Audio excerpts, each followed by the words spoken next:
When you see a word in this form, ženu, you assume it refers to the word žena, a woman, right? And it's true. It can be the accusative of this noun, but it also can be a form of a verb. What? Why? Let me explain how this works. Ahoj, vítejte na mém kanále Czech by Zuzka, kde vám pomocí angličtiny vysvětluju českou gramatiku.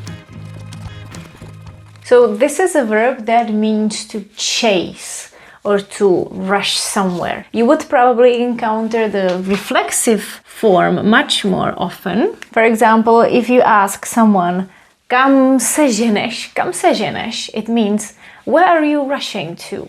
Kam se ženeš? And you can answer, ženu se na vlak. I'm rushing to catch the train. Ženu se na vlak. Ženu se. So this is when the verb is reflexive.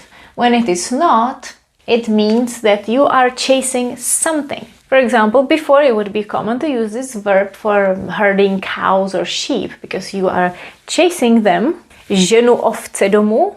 I'm taking the sheep home. But like I said, it is more common to find it as a reflexive verb. For example, in a sentence, něco se sem žene. Something is coming, something is rushing here. For example, when you know it's gonna rain or a storm is coming. Něco se sem žene. Something is approaching, like rushing. So this indicates that the movement is fast, is almost aggressive. Now, what's the infinitive of this verb? Can you guess? Is it ženout se? No. Or žnout se? No. The surprising thing is, it looks so different. You would never guess this. Hnát se or hnát. Can you believe this is the infinitive? This can happen with a few verbs. The infinitive is so different from the actual conjugation in present tense. So let's read it together with the se part.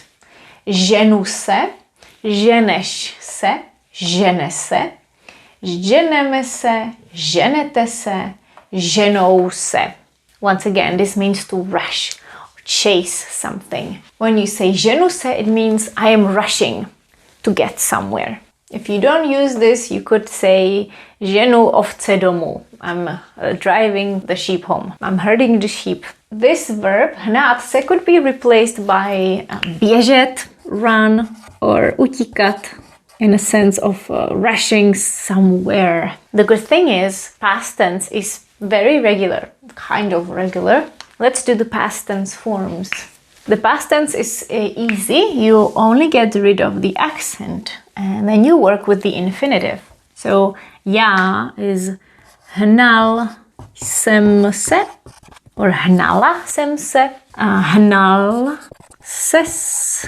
We're working with the reflexive verb because it's more common. Hnal my. Hnali jsme se. Hnali jste se.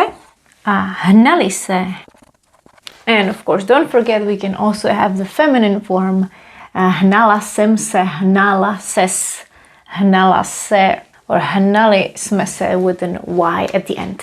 So the present tense is ženu se na vlak. I'm rushing to get to the train. Hnala jsem se na vlak. I was rushing to get to the train. You can learn verbs like these in my video course, When Czech Stories Are Never Better. In this part, you can hear kam se ženeš, kam se ženeš. Slovy pronesl. Kam se ženeš, pitomče. If you would like to improve your Czech and the colloquial Czech, I recommend you checking out my video course. You can find the link below the video. Now, why am I telling you this weird verb? Is it really worth knowing it? It is. Because just by knowing this particular conjugation, you can understand many more verbs with prefixes. This verb is quite common with different prefixes, and of course it acquires a different meaning. I'm going to keep the conjugation of the present tense and the past tense here because we will need it. And now I am going to teach you 5 different verbs that are related to this particular verb. These verbs are sehnat, dohnat, vyhnat, zahnat a přihnat se. As you can see, they all have hnát inside without the accent. Let's start with the first one, sehnat. The verb sehnat is really useful in spoken Czech. We use it to say to get something, to acquire something, informally speaking. Kde jsi sehnala tuhle tašku? Takovou tady neseženeš. Je z Kolumbie. Kde jsi sehnala tuhle tašku?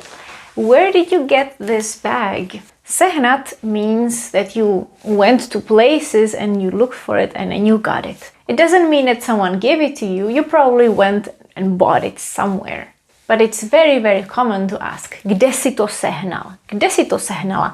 Where did you get it? So, sehnat means to get something, to acquire, but in an informal meaning. And how do we conjugate it? Very easy. You just use se in front of it and that's all.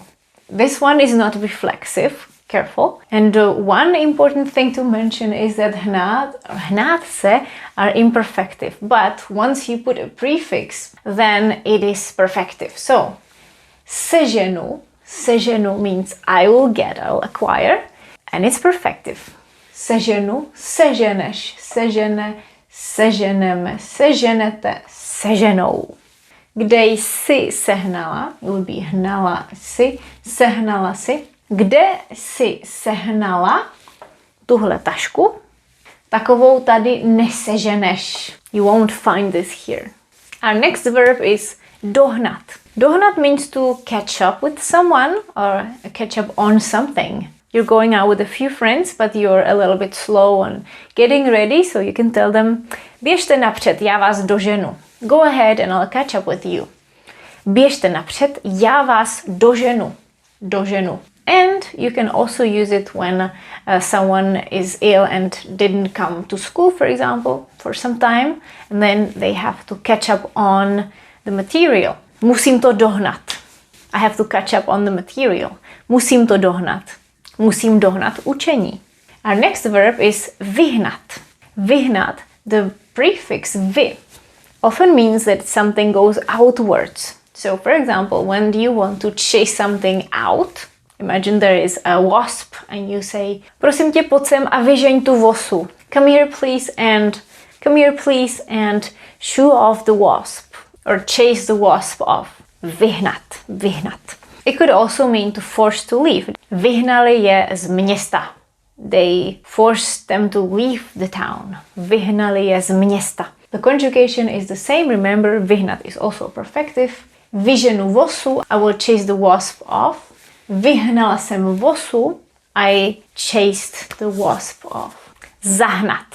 Zahnat is similar to the previous one, except it doesn't mean that you are chasing something out from inside, but you want them or something to go in a different direction. It's to chase away, like for example, a herding dog. Pes zahnal husy do ohrady. The dog drove the geese into the pen. He ran after them and the geese got into the pen. Zahnal je. If the dog chased them out of the pen, it would be vyhnat. Vyhnal je z ohrady. Ale zahnal je do ohrady. He was running after the geese and he chased them, got them inside the pen. We can also translate zahnat as satisfy, like satisfy hunger or thirst, quench thirst. Žízeň zaženu jedině vodou. I quench my thirst only with water. Žízeň zaženu jedině vodou. This sounds like a tongue twister. Žízeň zaženu, žízeň zaženu, žízeň zaženu. And the last verb, přihnat se. This one is reflexive.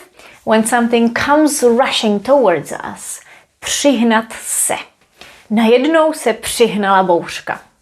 Storm suddenly rolled in. Najednou se přihnala bouřka. So you can say, žene se sem bouřka. Storm is rushing here. A přihnala se bouřka. The storm came. Let's do a quick activity to practice these verbs. We have 6 sentences with missing verbs. The verbs are here in the box and I want you to complete these phrases. Don't change their forms. The translation is here on the right side. Pause the video so you have all the time you need and we will check it when you're ready. So, ready? Číslo 1. Když neseženeme ty peníze, budeme v háji. Really important phrase. Budeme v háji, we're screwed. We will be screwed. Když neseženeme ty peníze. Číslo 2. Přihnal se celý udýchaný. Přihnal se. Came rushing. Číslo 3. Žene se zpátky ke škole. Žene se. Číslo 4. Tvrdí, že mu půsty vyhnaly z těla mnoho nemocí. Číslo 5. A ještě na závěr. Doženete v letošní bilanci Messiho nebo Ronalda? Doženete. A číslo 6. Máme skvělý tip na to, jak zahnat nudu. A to je ode mě všechno.